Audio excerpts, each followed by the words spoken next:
ত্রয়োদশ জাতীয় সংসদের সাধারণ নির্বাচনে নির্বাচিত মাননীয় সদস্যবৃন্দ, আসসালামু আলাইকুম। আপনাদেরকে আন্তরিক অভিনন্দন। এখন আপনাদেরকে শপথ বাক্য পাঠ করানো হবে। আমি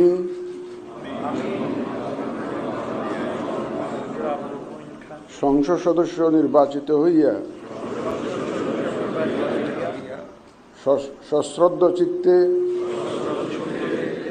শপথ বা দৃঢ়ভাবে ঘোষণা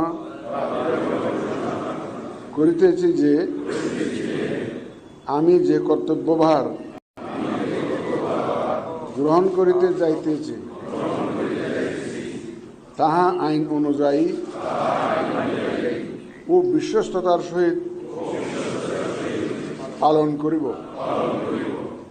আমি বাংলাদেশের প্রতি অকৃত্রিম বিশ্বাস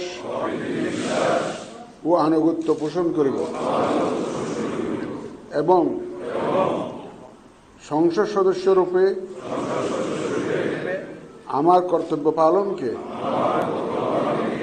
ব্যক্তিগত স্বার্থের দ্বারা প্রভাবিত হইতে দিব না। ধন্যবাদ।